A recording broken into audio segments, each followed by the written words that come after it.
Hello everyone, it has been a while. I'm glad to be back here making videos again, and what a better time to come back to than now. There's a lot going on in UFC lately, and I think this is a great time to start making videos about fights again. So the topic of this video, as you can probably tell by the title, is going to be Islam Makhachev. Specifically, whether or not beating Volkanovski this Saturday makes him the best lightweight of all time.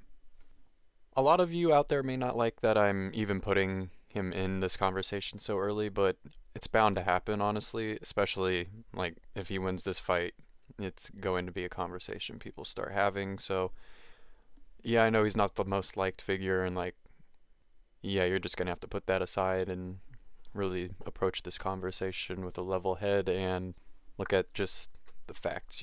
So Charles Oliveira was considered by many people, including myself, to be at least in the top two best lightweights of all time, just based off of the caliber of the opponents he had faced and the way he had beat them so dominantly and in a timely fashion as well. The dominance of his victories are arguable, but I think a lot of the perceived knockdowns that he had, whether they were legitimate or not, was him relying on his grappling a little bit. If he got hurt by something on the feet that might not have necessarily dropped him, he chose to lay down just to have an extra safeguard because he was more comfortable being hurt on the ground than on his feet. But that's all up for speculation. Bottom line is, though, he won those fights in the way he did, and you can't really take that away from him.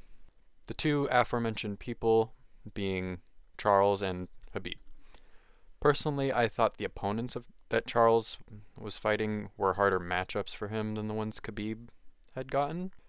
Not to say that the people Khabib beat weren't good, I just don't think any strong grapplers really challenged him, and I think that kind of does hurt, not his legacy, because like looking back, people tend to don't really think about who he beat, they just think of the 29-0 record and whatnot, but I do think Charles challenged himself more. Not that it was Khabib's choice to not fight grapplers and people who could actually give him a run for his money, but a lot of the people Khabib did fight, like I said, they just weren't fitted to be people to give him challenges. They were strikers, people who had minimal offensive grappling capability, and they just weren't really well versed in the art of grappling. So Khabib kind of got it easy there, and I think that is the chink in the armor of his seemingly unsurmountable status. But yeah, retiring undefeated certainly put him in a great position.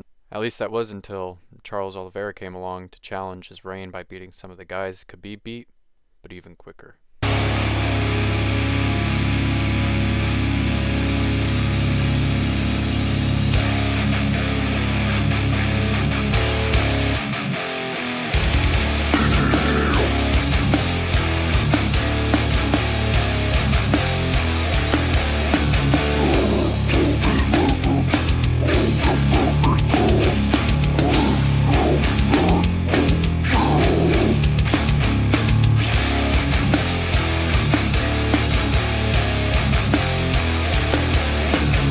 It all came crashing down for Charles, at least for the time being when he lost to Islam. Immediately, Islam's reign is off to a more impressive start than Khabib's, though, because he beat one, a grappler, and two, the guy who was standing on the doorstep of lightweight supremacy. So what does Islam need to do in order to surpass his cousin? Well, first and foremost, he needs to defeat Volkanovski. Once that is done and over with, he'll be one or two fights away from, in my opinion, being undeniably the best lightweight of all time. Those fights should be, in my opinion, people like a Fiziev or a Dariush, people who are up-and-comers who haven't been defeated already by Khabib and Charles, like Justin Gaethje and Michael Chandler, yada yada. Even beating Charles again in a rematch, if Charles is able to beat like a Dariush, if they get matched up, I think would be good, just as an opponent to like prove for sure that Islam is better than Charles. But if Islam wins his next three fights, in my mind, he's going to be the GOAT. It's just no other way around it. I don't really think the opponents matter too much. Like, he could fight a Dustin Poirier and a Michael Chandler and be right there as well, but I think if he specifically defeats up-and-comers like a Dariush or a Fiziev, then yeah, it's undeniable. But yeah, if you enjoyed this video, go ahead, like, subscribe, and comment if you disagree, or if you have any opinions, go ahead and let me know.